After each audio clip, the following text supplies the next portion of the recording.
Enkazda yaklaştık. Arama yapmak için hazırız artık.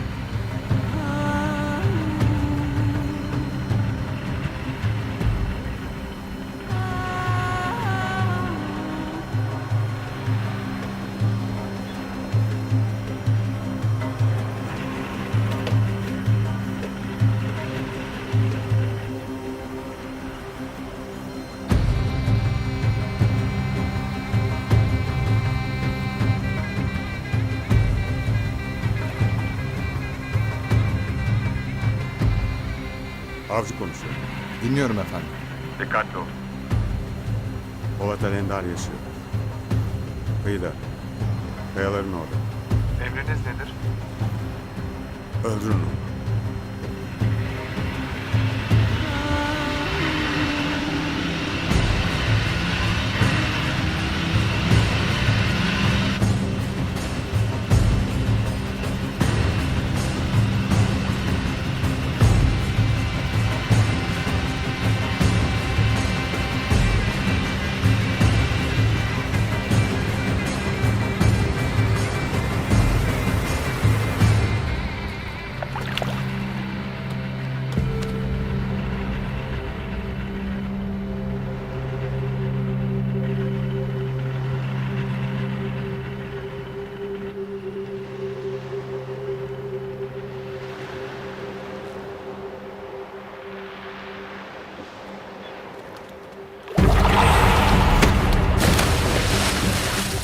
Çabuk çabuk motoru çalıştır.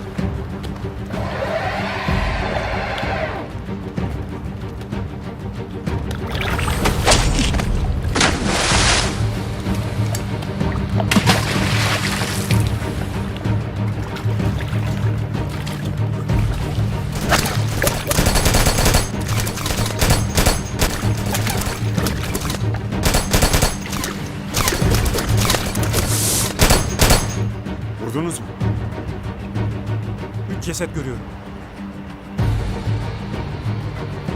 Onlar bizimkiler. Siz ikiniz gidin. Denizden canlı çıkmasına izin vermeyeceksiniz. Arama çalışmaları için yeni bir dalgıç ekibi gönderin. Acele edin.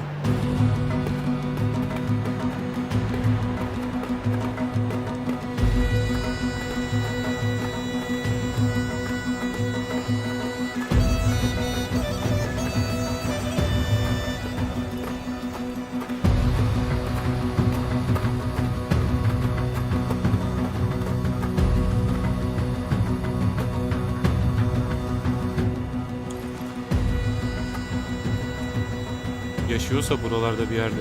Evet.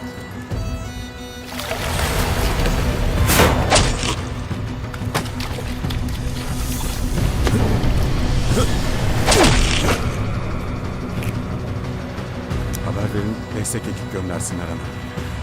Bu gece uzun sürecek.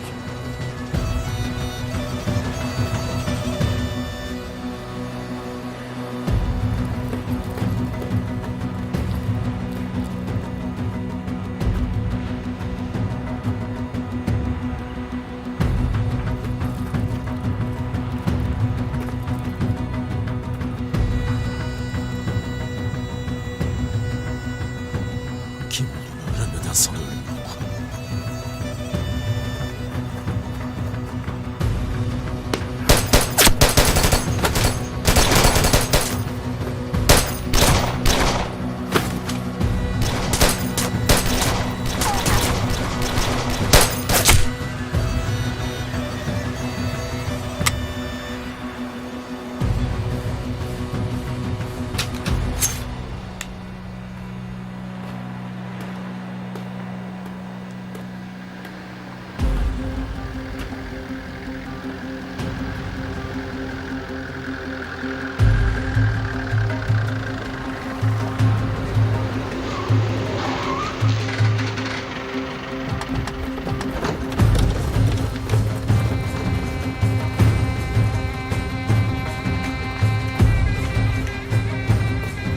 Patlamada ölmediğine çok üzüleceksin.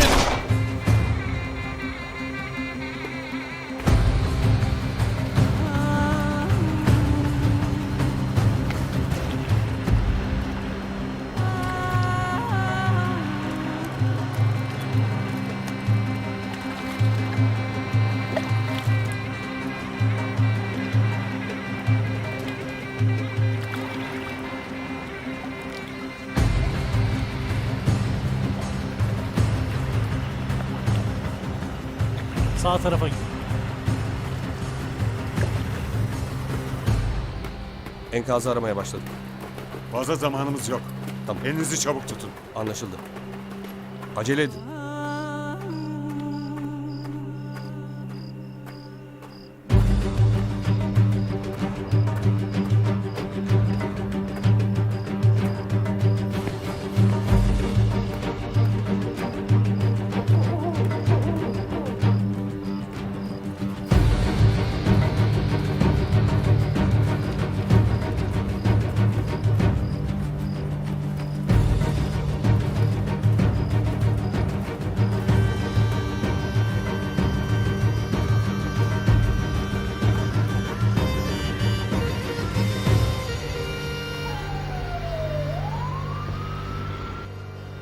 Teşekkürler.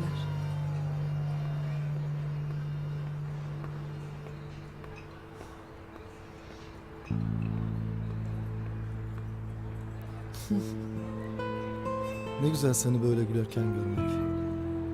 Çünkü mutluyum. Çünkü sevdiklerimin yanındayım. Çünkü senin yanındayım.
Alo?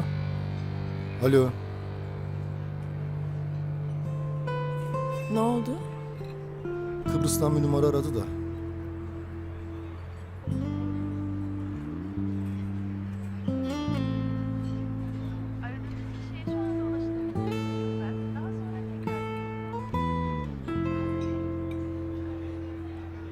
Ben bir abi arayayım.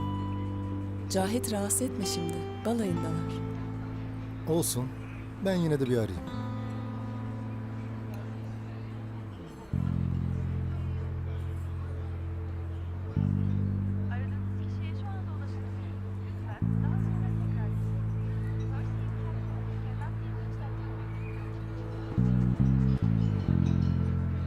Müsaadenle.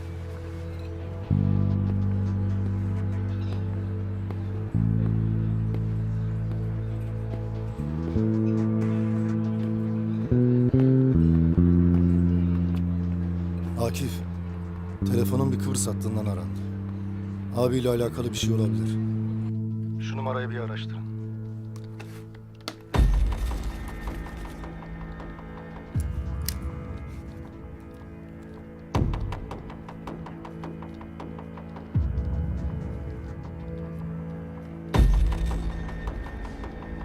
Tamam.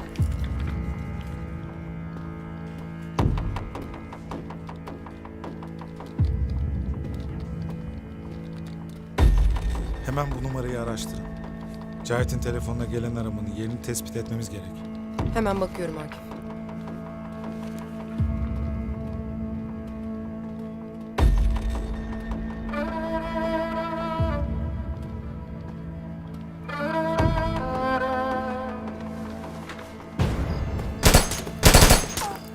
Yaşıyor, yaşıyor.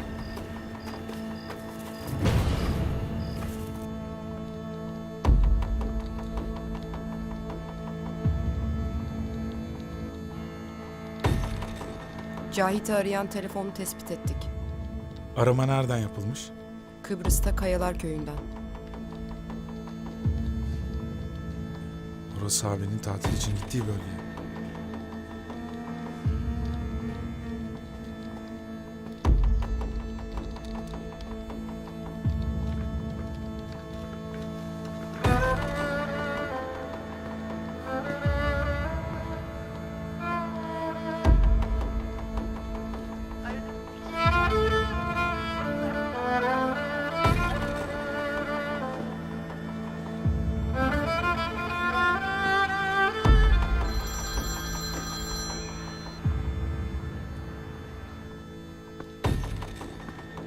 Cahit.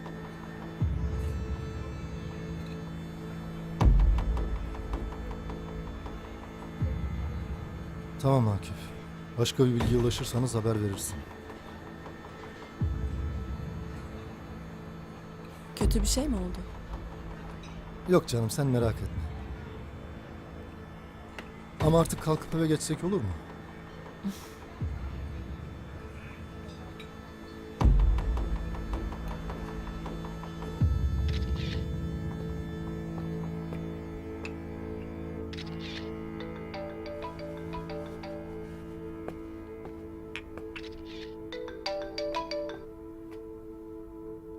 Efendim Cahit'ciğim.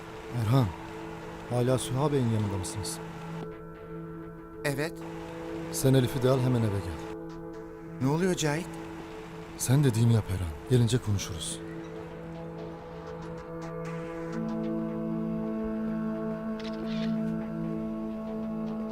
Elif'ciğim artık eve gidelim mi? Ama evde kimse yok ki. Safiye halam ve Cahit abin eve geçiyorlar. Tamam o zaman işim bitmek üzere. Sıkıntılı bir durum mu var evladım? Cahit'in sesi biraz öyle gibiydi Süha baba. Ben de anlamadım.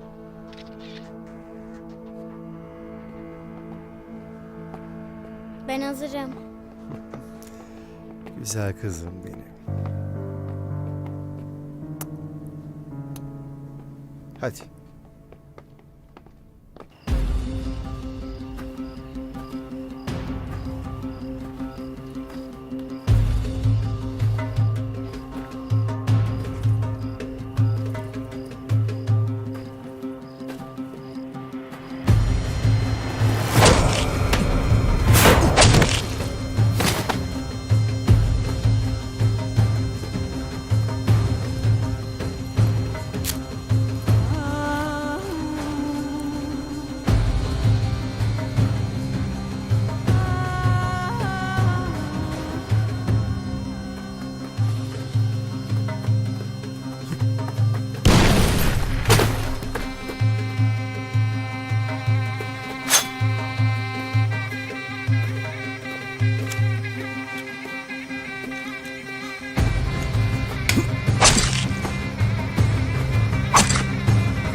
Silahı var, dikkatli olun. Bu güzelmiş. Evet. Çok güzel. Bu da çok değişik. Sence buradaki nasıl görünüyor bak? Bu da çok güzel bir heykel. Aa çok güzelmiş. Buna bayıldım.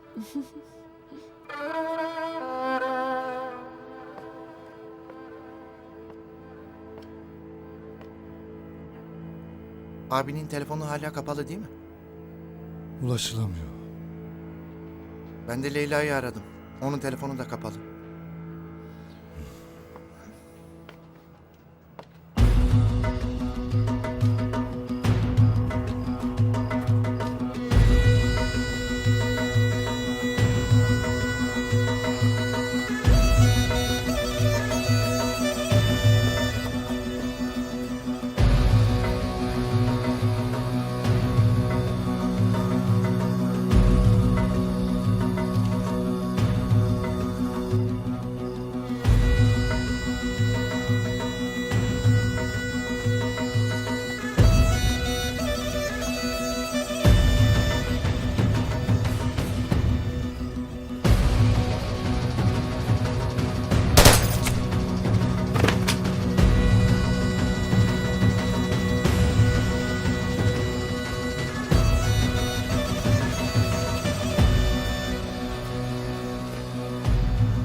Alo. Cahit. Abi. Elif'le Safiye yanında mı? Evet abi evdeyiz. Hemen ikisini güvenli bir yere gönder Cahit. Abi ne oldu? Cahit dediğimi yap. Çağrı'yı da ara.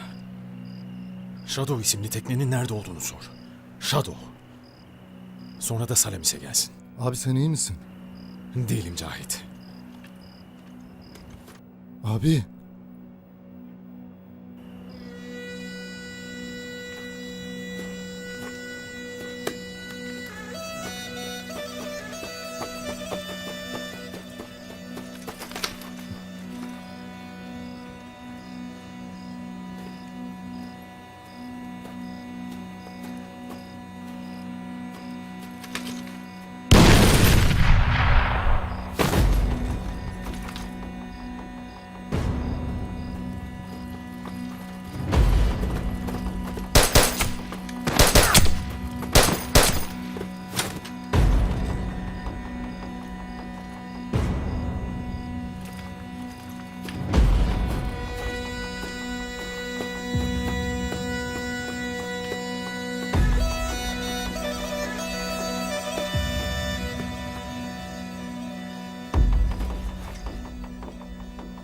Cahit konuşsana, abi ne söyledi? Safiye ve Elif'e dikkat edin dedi. Ne olmuş peki? Bilmiyorum. Ama Kıbrıs'ta bir şeylerin ters gittiği belli Erhan. O zaman Safiye ile Elif'i güvenli yere alalım. Evet Erhan. Sen onları götür. Ben de abinin yanına gideceğim.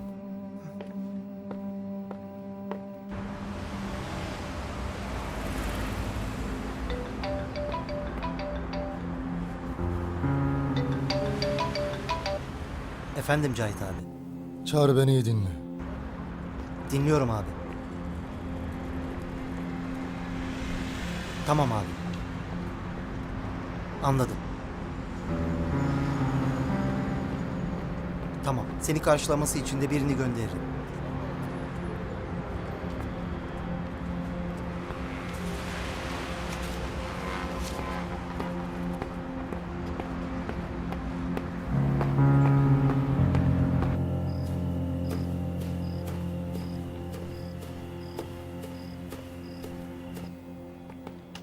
Babam gelmeyecek mi Cahit abi?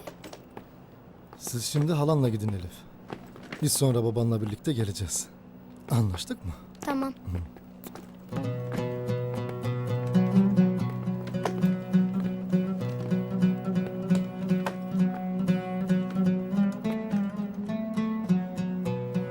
Sakın merak etme. Elif'e ve kendine iyi bak. Tamam. Sen de kendine dikkat et.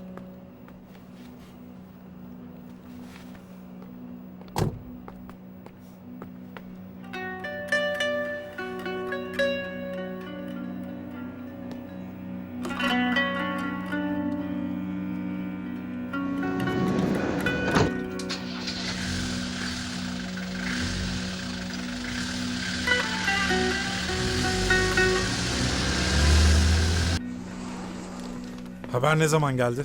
1 saat önce Ayrıntılar nedir? Kıbrıs'ta Kayalar Köyü açıklarında bir teknede patlama olmuş. Abinin ve Leyla yengenin telefon sinyaline ulaşmaya çalışın. Cahit'e gelen telefonların konumuyla karşılaştırın.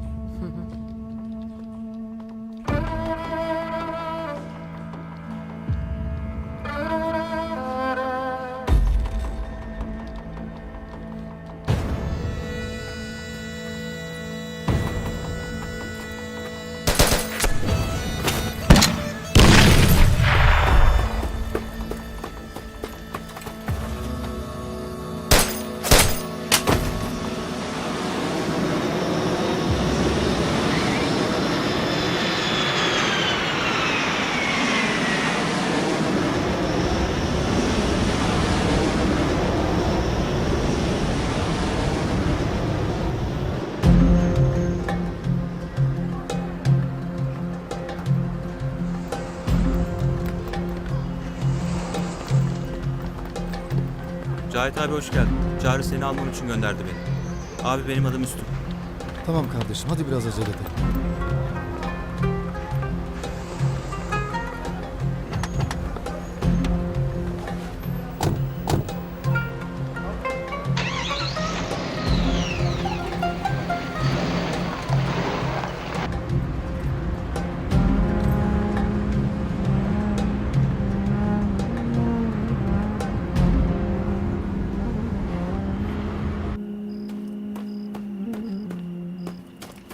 Efendim, Polat Alemdar'ın adamı Cahit İstanbul'dan buraya gelmiş. Az önce havaalanında görülmüş. Bu hiç hoşuma gitmedi. Peşini bırakmasınlar. Yakaladıkları yerde infaz etsinler.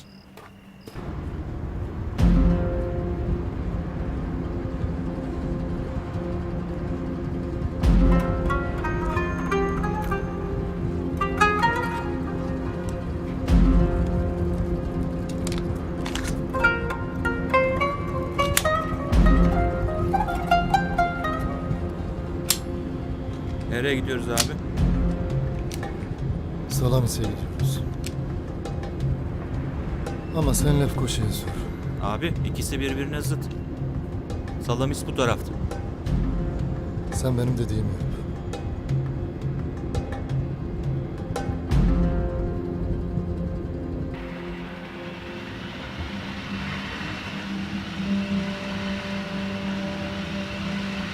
Durum nedir? Aramalar sonuçsuz. Hasar gemi enkazında değil. Aramaya devam edin.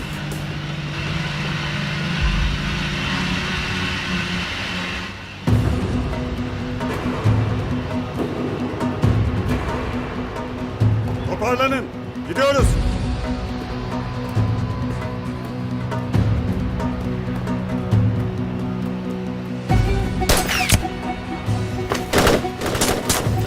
Bu adam hala yaşıyor mu? Bitirin şunun içini.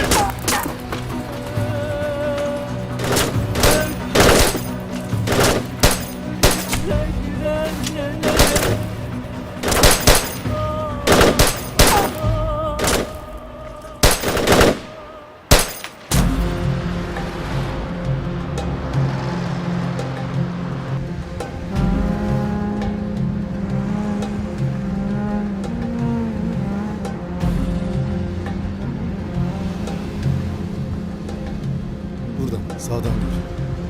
Abi orası geldiğimiz yere çıkıyor. Ben de biliyorum üstü. Sağa dön. İtiraz etmek için söylemedim abi. Ben nereye dedim oraya gidelim. Ama buranın yabancısın diye belki yolları karıştırmışsındır dedim.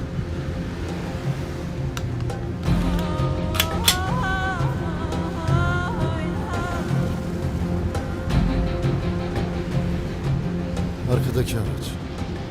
Havaalanından beri bizi takip ediyor. Kırmızı mı? Hayır, onun arkasındaki. Ben hiç fark etmedim abi. Duralım ben bir sorayım. Durma, devam et.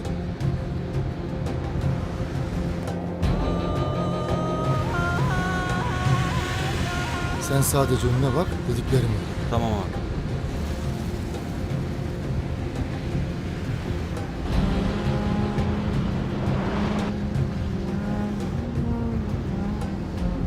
Buradan sola gir.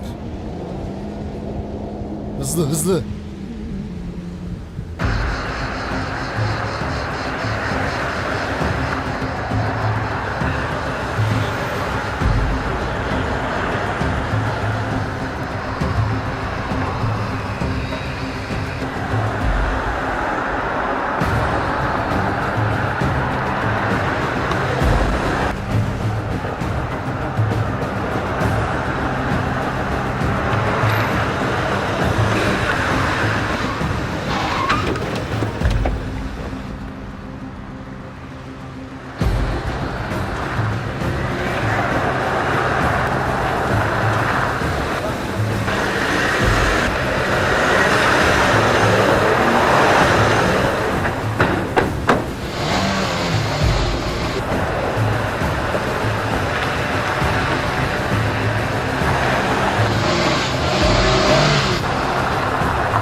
Burada dur. Şimdi bas git. Beni kemerli evin altından al. Tamam abi.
Şimdi gidelim en kısa yoldan gidelim.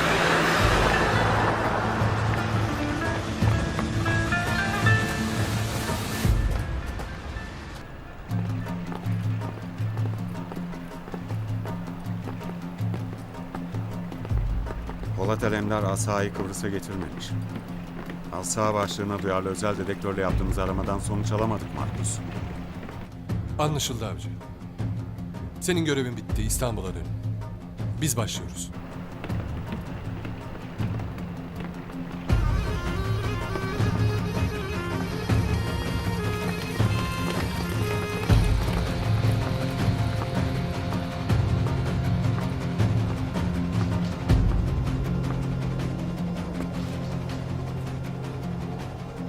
Kıbrıs operasyonundan sonuç alınamadı.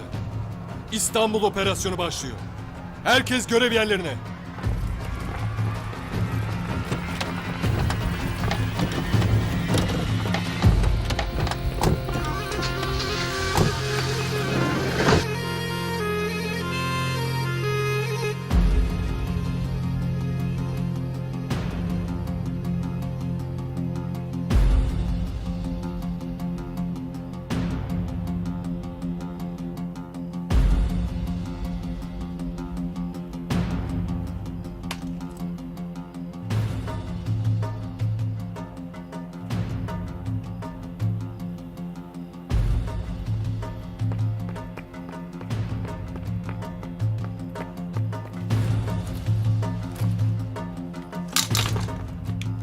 Buradan limana gitmek ne kadar sürecek?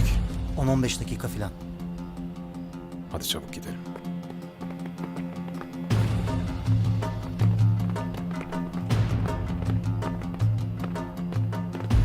Cahit. Abi.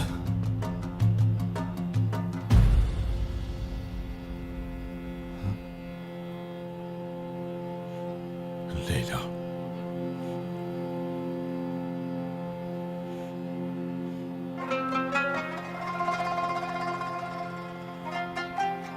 Polat.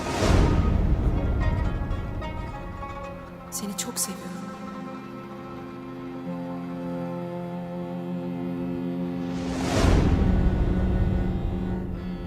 Çabuk çıkmamız lazım Cahit.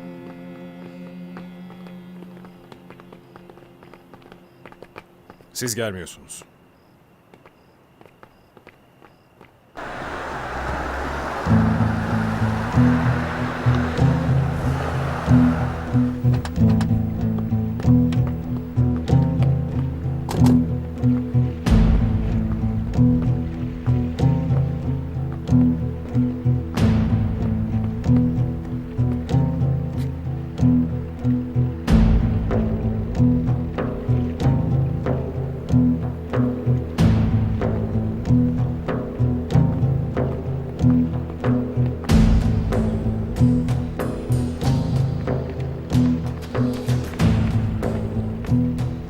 Ne oldu? Efendim havaalanında uçağınız hazırmış.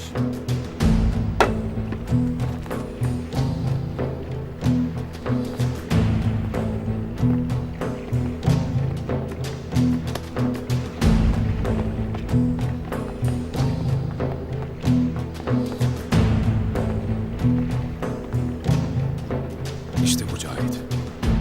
Sakın öldürme. O bana canlı lazım.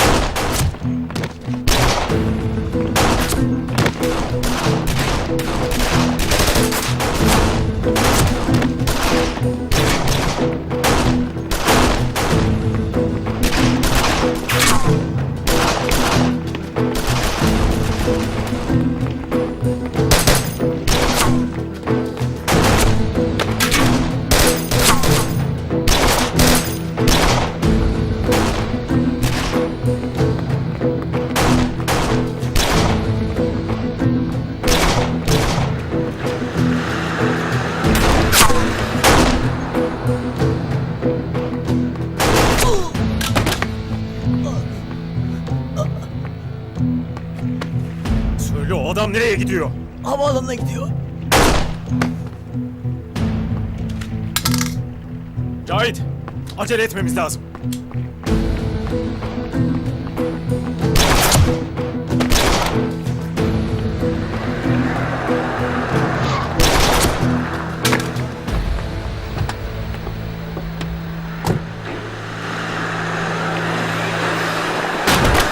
Gözünüzü dört açın.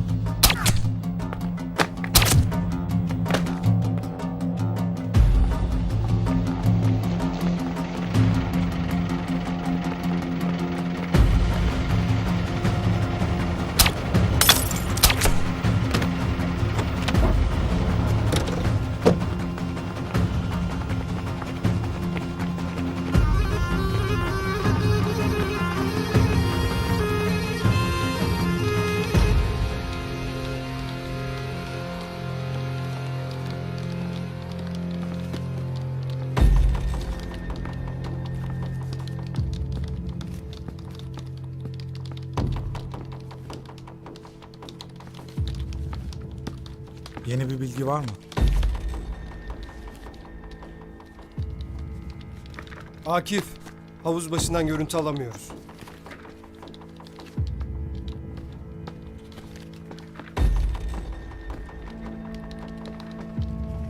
Ne demek görüntü alamıyoruz?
Neler oluyor Akif? Bilmiyorum hala. Havuz başına yakın bölgelerdeki mobese görüntülerini istiyorum.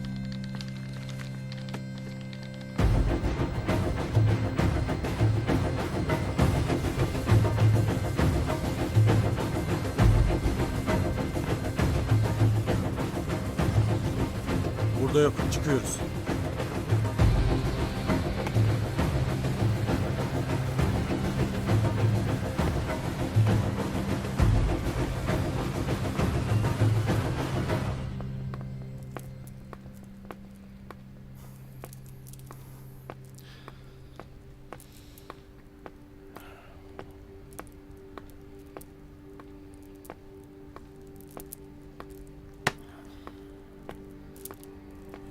Yeter artık Zülfikar ağa.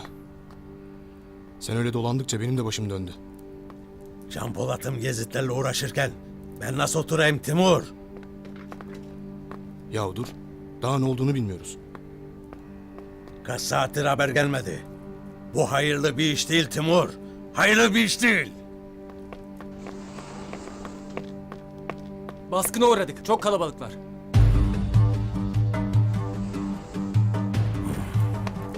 Sen burada kal Zülfikar ağa. Olmaz aslanım öyle. Olmaz. Bu odaya kimsenin girmesine izin veremeyiz. Sen burayı koru. Tamam. Yürü. Timur.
Buraya destursuz giremezsin.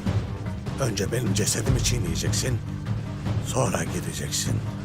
Sen de kim oluyorsun? Ben buyum.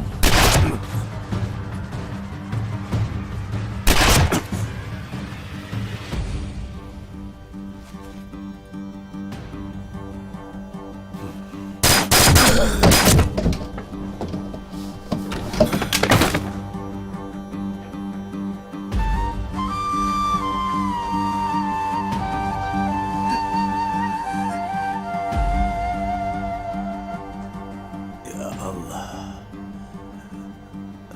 Ya Muhammed. Ya Ali.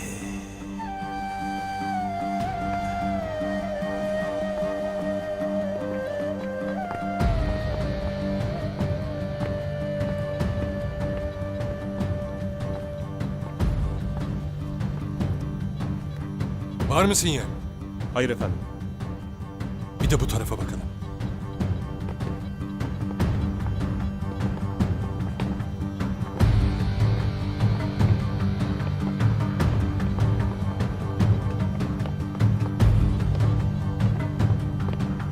Her yere iyice bakın. Kamera kayıtlarını kontrol edin. Kim girdi, kim çıktı hepsini bilmek istiyorum. Hadi hadi çabuk!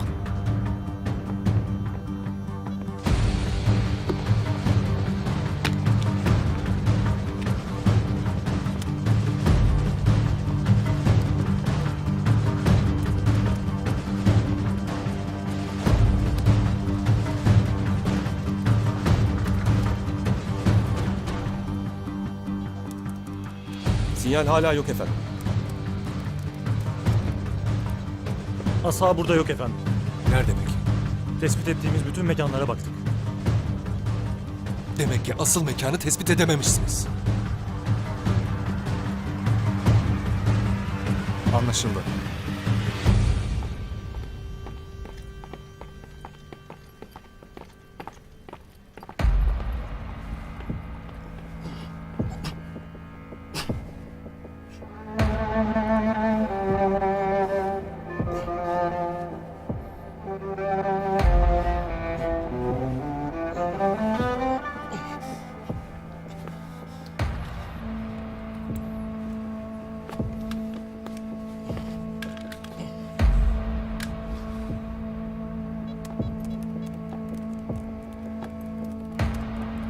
Ele geçirdiğimiz telefon kayıtlarından bir hedef belirlemeye çalışıyorum.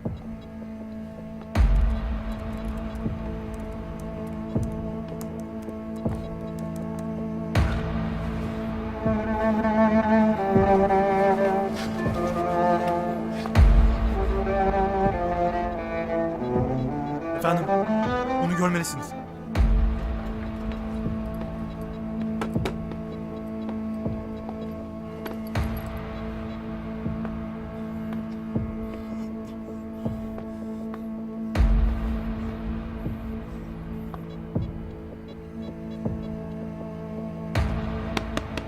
Hemen bu adamın yerini bul ve diğer ekibe bildir.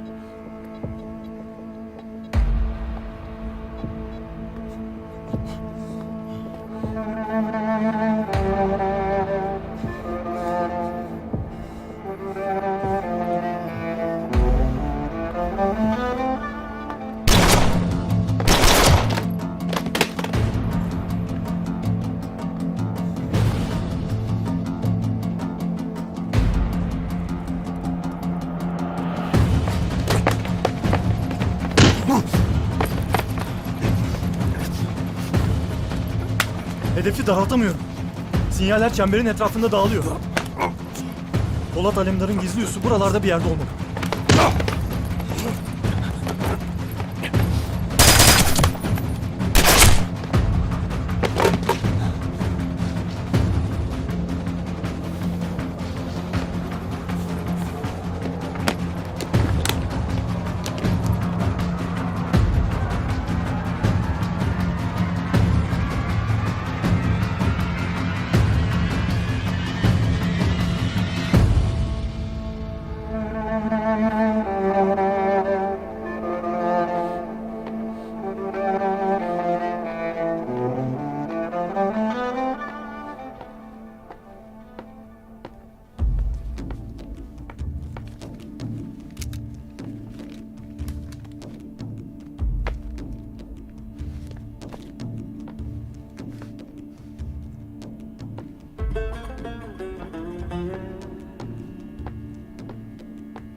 Hakkınızda sistem taraması yapılmıştır.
Havuz başından görüntü var mı?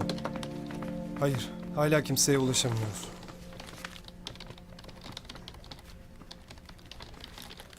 Ofisle bağlantımız da kesildi.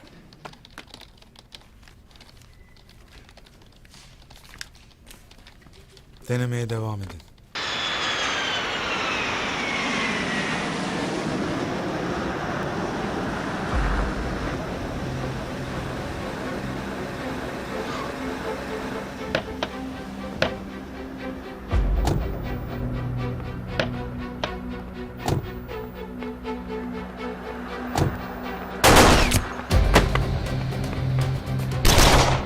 Çabuk!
Abi nasıl oldu?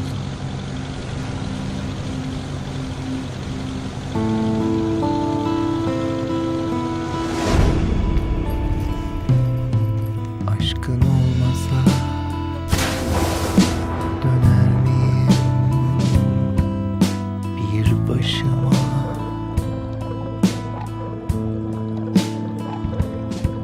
Aşkın olmasa an durur, zaman gelir.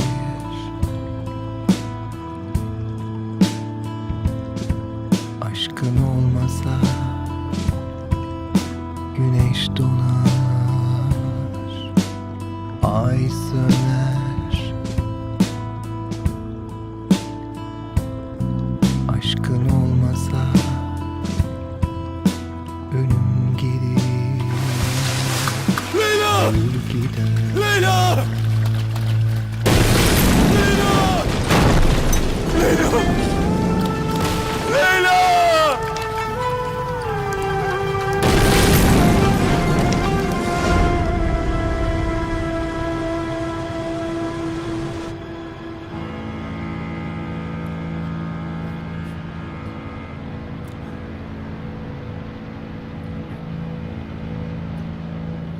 Siz kiminle uğraştığınızı bilmiyorsunuz.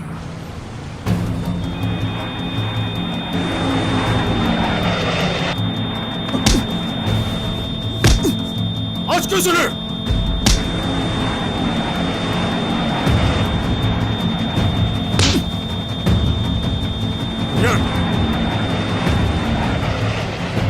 Aç gözünü! Aç dedim sana! Şimdi konuş. Kimin köpeğisin sen? Söyle! Dönünce, İstanbul'a dönünce öğrenirsin. Tabii İstanbul hala yerindeyse.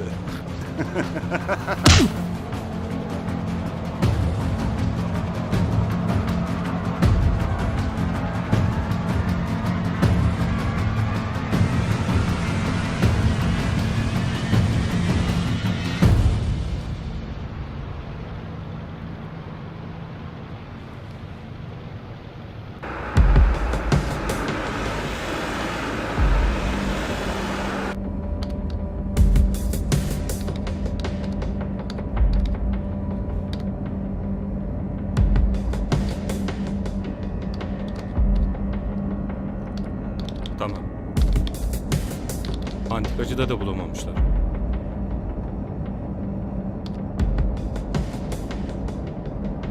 Ben onu nerede bulacağımı biliyorum.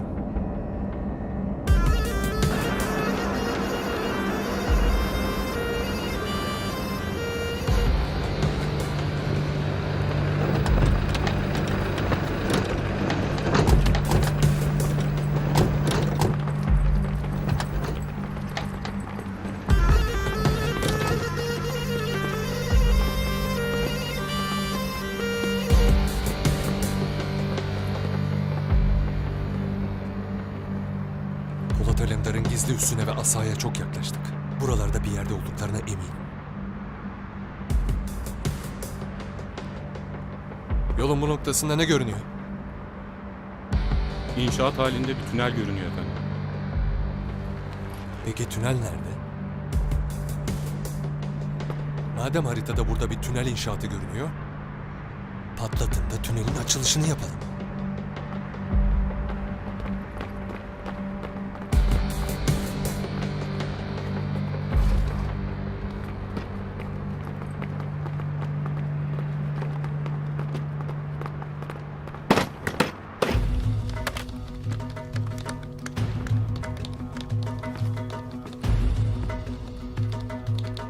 Ofisle hala bağlantı kuramıyorum. Ben gidip bakarım. Neler oluyor? Saldırı var. Yedek güç neden devreye girmedi? Biri baksın. Durun! Kimse bir şeye dokunmasın. Sistemi çalıştırmak tehlikeli olabilir. Ne düşünüyorsun Erdem? Havuz başıyla ve ofisle bağlantımızın kesilmesinin sebebi de bunlar. Muhtemelen o mekanları da buldular. Anladığım kadarıyla ellerinde çok yüksek bir teknoloji var. Uydu bağlantıları. Bütün bu elektronik sistem. Hatta vücudumuzdan yayılan ısı bile bizi hedef haline getiriyor.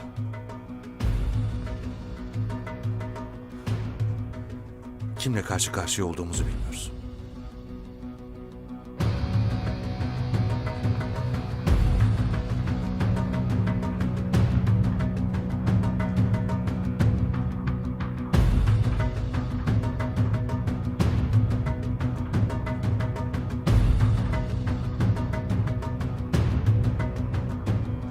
Arkadaşlar,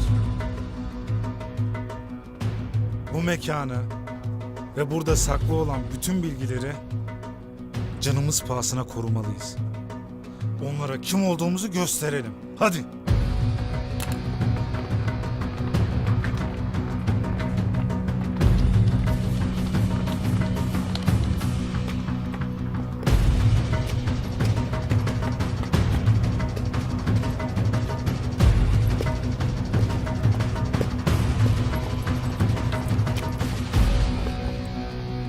Bina savunma sisteminde girişte bazı bölmelere bomba düzeneği yerleştirilmiş. Bu bölmeler içeriden dışarı doğru ve yalnızca manuel kullanılabiliyor. Ben tünele iniyorum. İlk geçidi aşarlarsa diğerlerini patlatacağım. Aynur'a, sen komutayı devral. Yapman gerekeni biliyorsun. Akif, sen burada kal.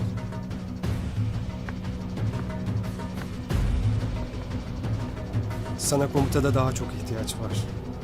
Biz tünele ineriz.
Veri tabanını ana bilgisayara aktarmaya başardık.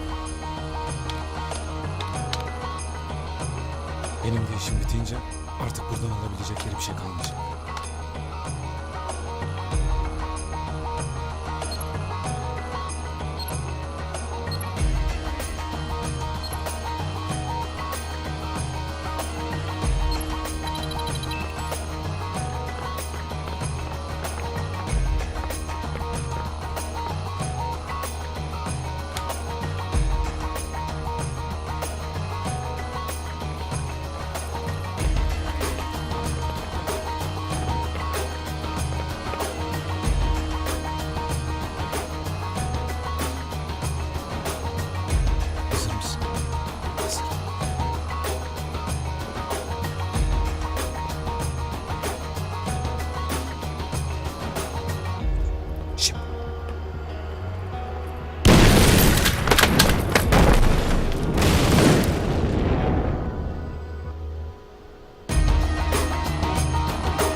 Helal et kardeşim. Helal olsun. Sen de helal et. Helal olsun.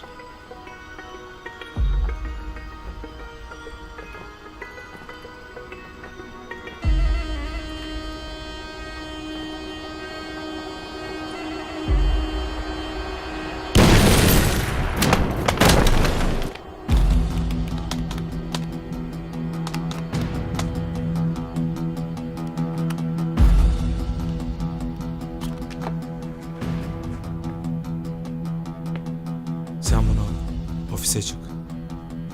Hayır. Dediğimi yap Aynur'a. Bütün bilgiler burada. Hadi.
Sistemi çalıştırdım.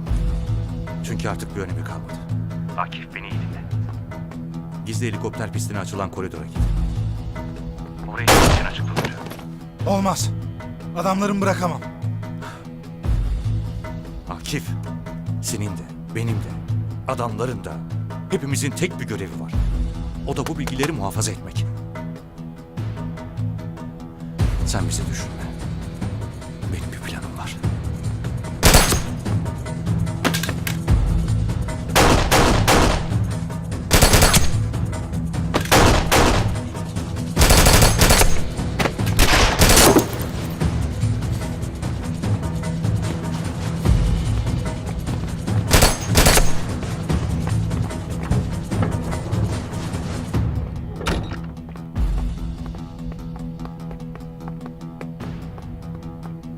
Erdem geçidi açık tutuyor. Hemen helikoptere bin. Uzaklaş buradan. Hayır olmaz. Bu bir emirdir Aynur'a. Seni bırakmam Akif. Aynur'a.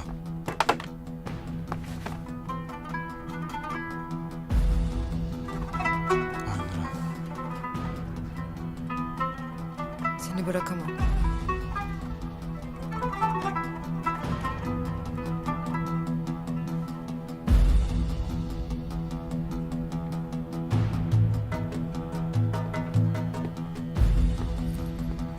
Asa nerede?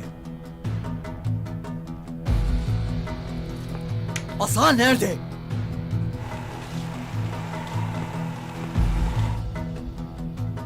Ben nerede olduğunu biliyorum. Söyle çabuk.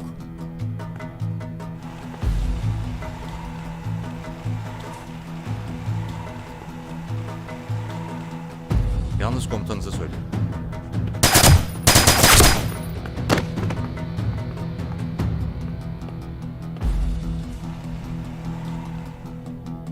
Demek aradığım şeyin nerede olduğunu biliyorsun. Evet. İşte burada. Tuzak!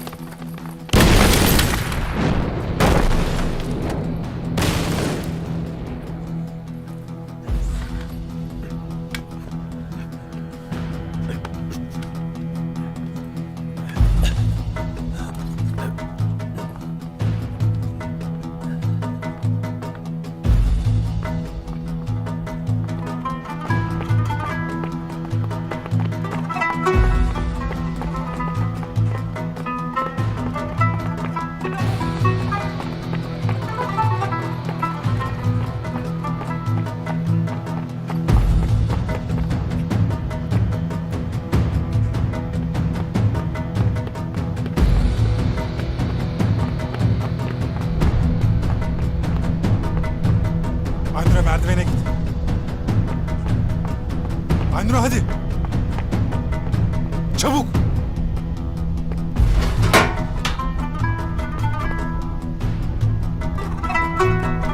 Aynur'a çabuk ol!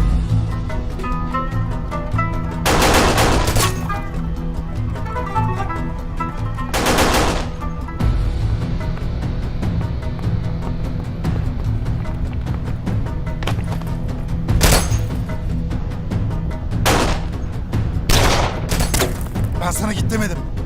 Hayır olmaz. Sensiz gitmem.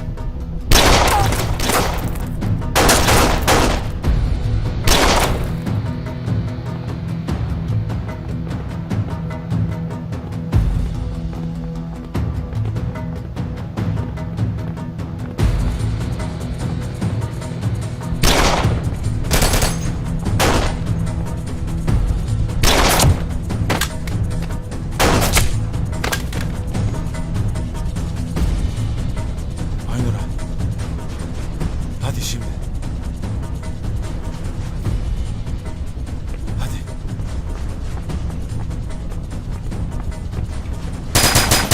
Aynur'a!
Efendim.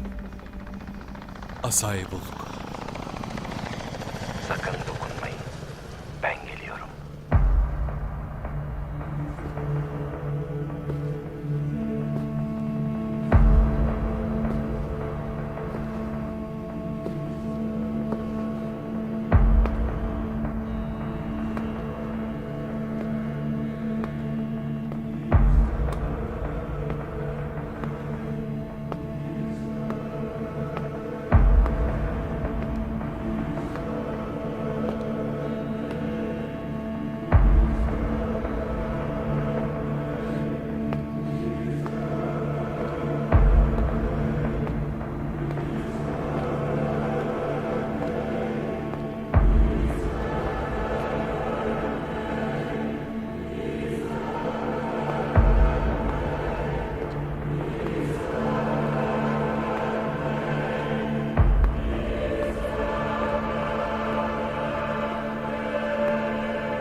Elif, Safiye?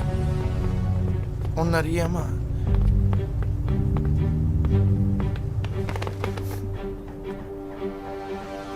Zülfikar dayı, Timur, Aynur'a, Talha, Erdem, Alptekin, Akif hepsi şehit oldular.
Ey Rahman ve Rahim olan, alemlerin Rabbi, din gününün maliki olan Allah'ım, sana bizlere verdiğin nimetlerden dolayı hamd ediyoruz. Çünkü hamde layık olan sensin. Yalnız sana yaparız kulluğu, ibadeti, yalnız senden dileriz yardımı, inayeti. Hidayet eyle bizi doğru yoluna. Gazap olunanların ya da şaşkınların yoluna değil. Ya Rabbi, mesajlarını işittik ve itaat ediyoruz. Biliyoruz ve inanıyoruz ki her işinde galip olan sensin. Görüntü ne olursa olsun, kim yenerse yensin, kim yenilirse yenilsin, galip olan, yapan ve yaptıran sensin.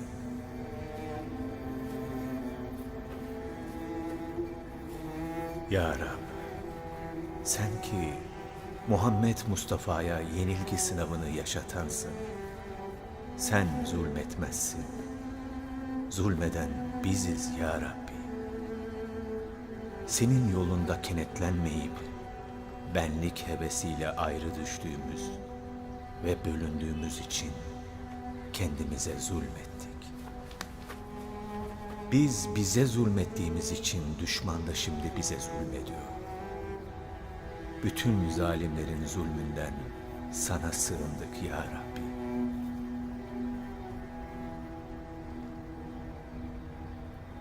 Bizler gafil olduk, günahkar olduk, mahkum olduk.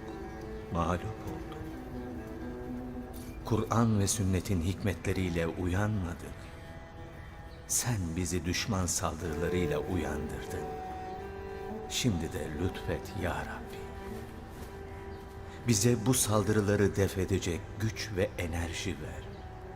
Bilinçli sabır ve sebat ihsan eyle. Ya Rabbi, bize barış dini İslam'ı getiren kutlu peygamberin hürmetine, onun mecbur kalıp savaştığı zaman titizlikle sadık kaldığı vuruşma hukuk ve ahlakından bizi ayırma ya Rabbi. Ya Rabbi, bizleri birlikten ve dirlikten ayırma. Kardeşler arasında düşmanlığı değil, sevgiyi hakim kıl ya Rabbi. Her unsuruyla şehit evladı olan bu vatanın fertlerini birbirine düşürme ya Rabbi.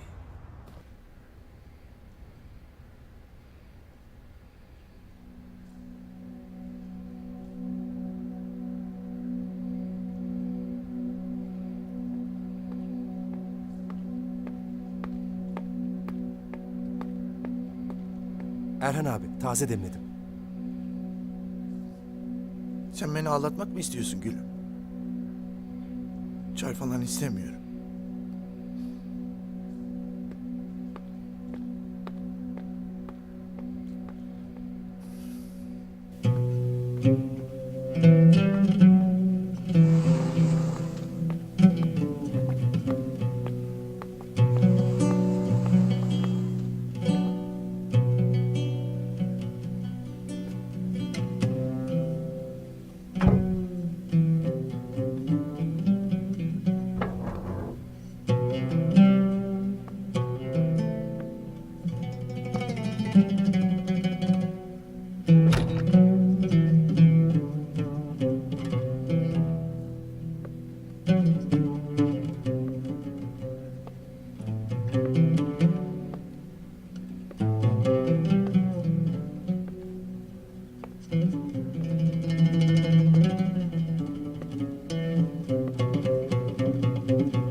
Konuş lan.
Bak, nasıl iyi bakıyorum sana.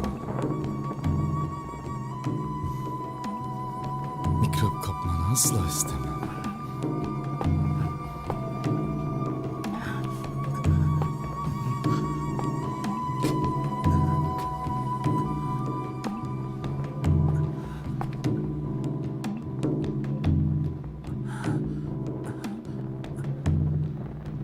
Bu dövmeyi kaç yaşında yaptırdın?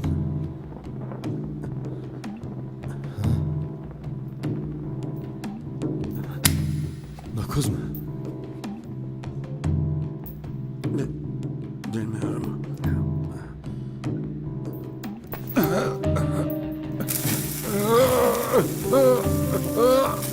Konuş lan. Konuş. Ben bildiğim her şeyi söyledim. Emir gölgeden geldi. Gölgenin kim olduğunu bilmiyorum.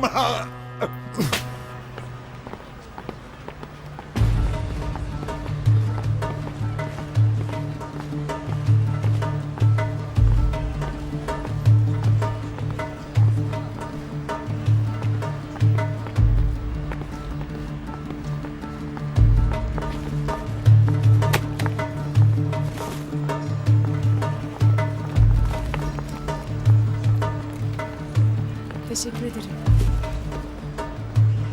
Ne güzel bir çocuk. Sen büyüyünce ne olmak istiyorsun bakalım? Polis. Kötü adamları mı yakalamak istiyorsun? Evet. Aleska. Aferin sana. Teşekkürler. Hadi gel canım. Bu saçma sapan fikirleri çocukların kafasına kim sokuyor acaba? Allo, andiamo.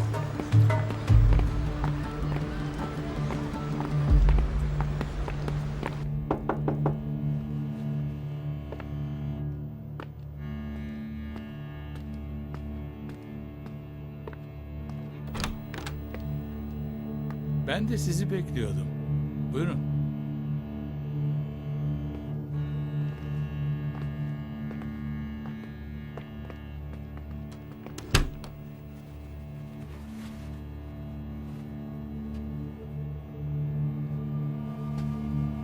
İstanbul'da yaşamak için Anadolu yakası mı daha iyidir, Avrupa yakası mı? Huzurlu ve sakin bir hayat yaşamak istiyorsanız Anadolu yakasını tercih etmeniz gerekir. Sen ne diyorsun? Ben her zaman Avrupa'dan yanayım. Senin aklında ne var? Ben Avrupa'dan uzaklaşıyorum.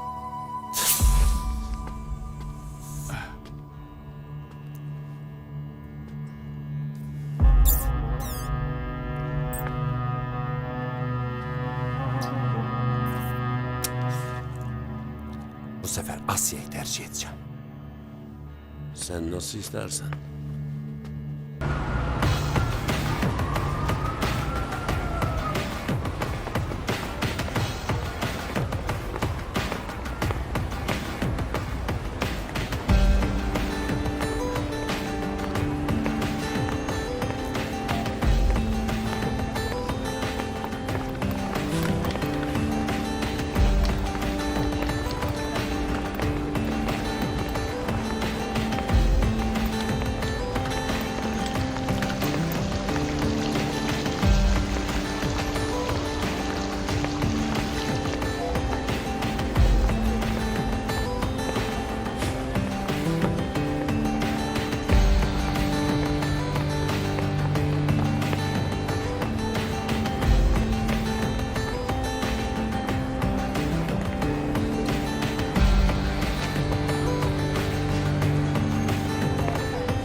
Asya sen misin? Son sözün bu mu? Sana gölgeden haber getirdim.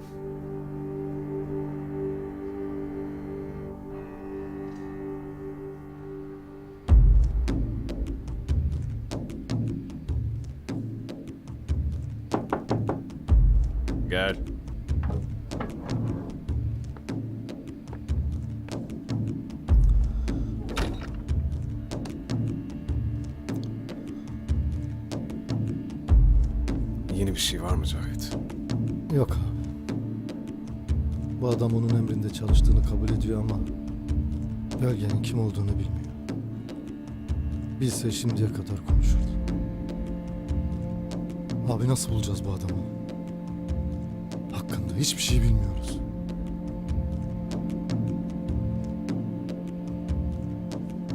Çok önemli bir şey biliyoruz Cahit. Her şeyi asayı almak için yaptı. Abi bu asa neden bu kadar kıymetli? Henüz bilmiyoruz. Ama neden kıymetli olduğu kadar kim için kıymetli olduğu da önemli Cahit.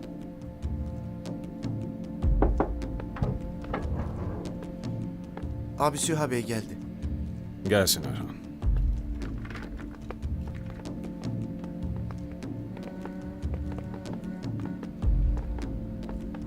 Hoş geldiniz. Hoş bulduk. Buyurun.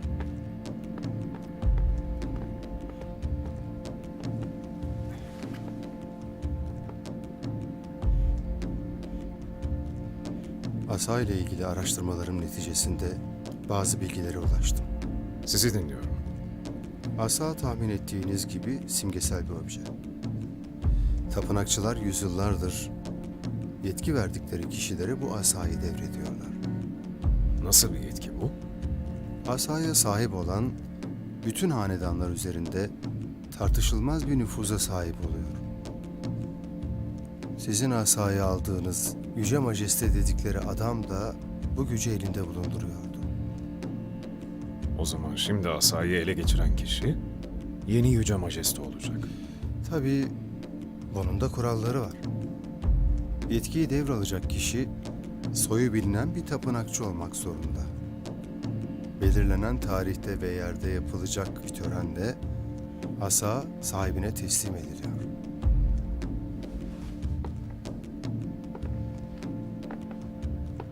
Sence kim olabilir Cahit? Abi bilinen isimler arasında en güçlü aday eski kardinaldi. Ama geçen sene yaptığınız piramit operasyonuyla tutuklanıp hapse girdi. O tutuklanan kardinal şu anda hapiste değil. Tapınakçılar içerisinde eski konumunu muhafaza ediyor olmalı.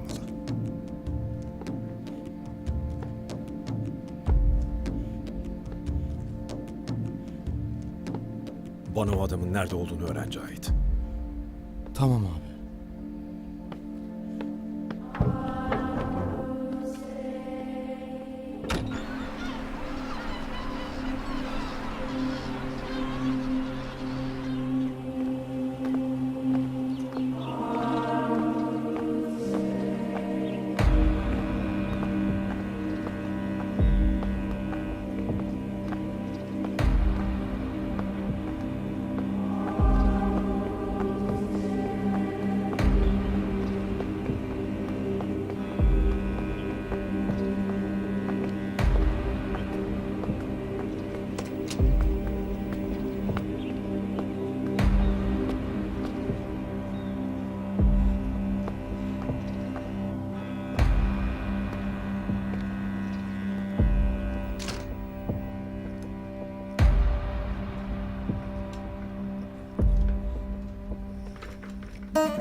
Abi kardinal bugün Vatikan'dan Kıbrıs'a geçmiş.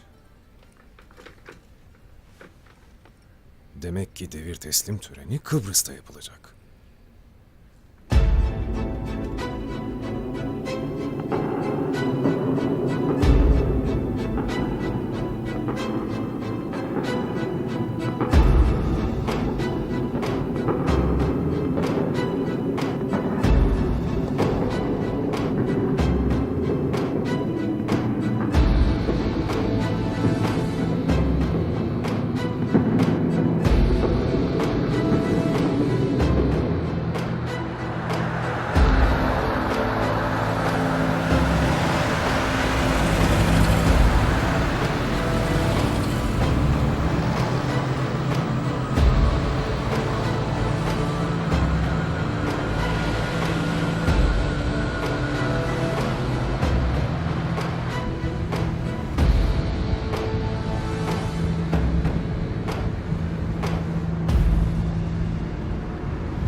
Ne yaptın Çağrı? Kardinalin adresini buldum abi. Gönderiyorum. Tamam gönder. Abi ben de geleyim mi? Hayır Çağrı. Bizden haber bekle.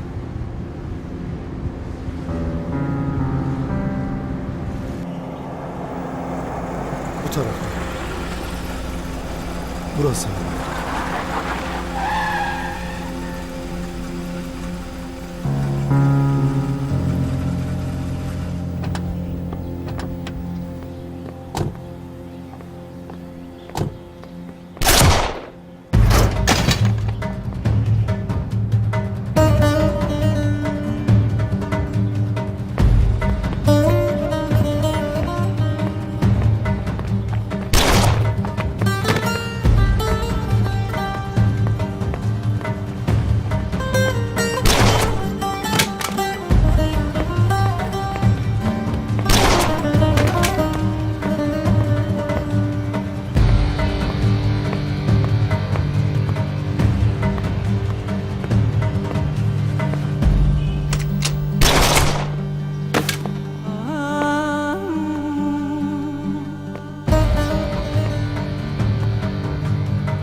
Burada kimse yok. Ne yapacağız abi?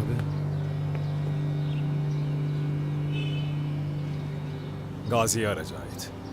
Bu törenin nerede yapılabileceğini o bilir.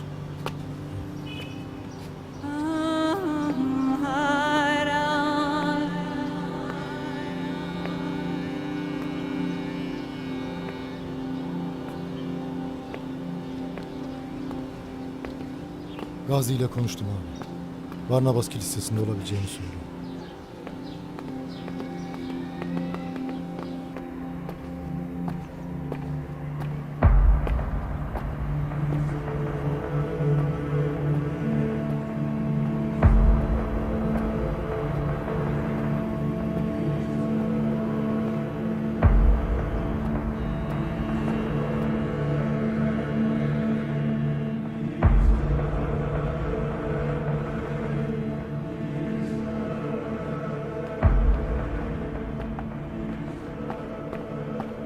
Buongiorno cardinale, come stai?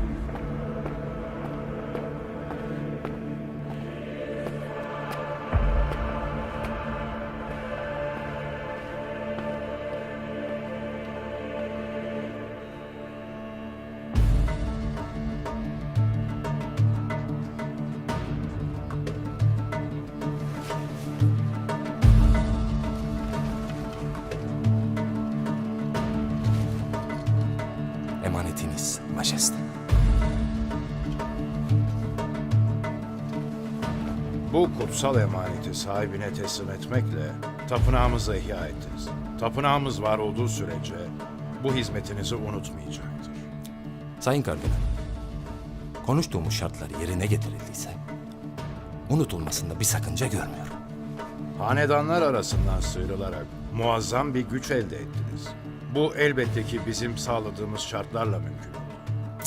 Yıllarca karşılıklı çıkarlarımız için canımı ortaya koyarak savaştım. Bütün kirli işleri kim halletti? Ben! Ve bugün Sayın Kardinal, söz verdiğim gibi asayı size getirdim. Ve sizin de vermiş olduğunuz sözleri yerine getireceğinizden eminim. Şimdi asaya sahip olarak yetki elinizde. Lütfen. Lütfen benim haritamı kırmızı mürekkeple mühürleyin.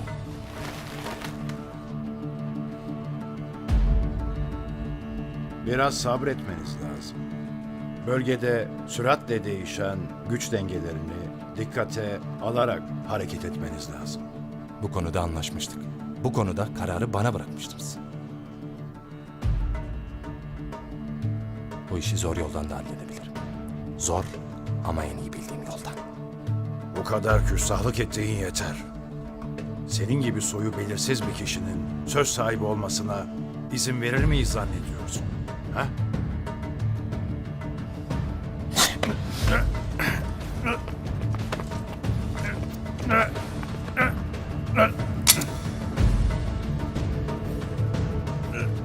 Benim adım Gölge. Ben tanrıların yeryüzündeki gölgesiyim. Ve soyu benimle başlar kardinal.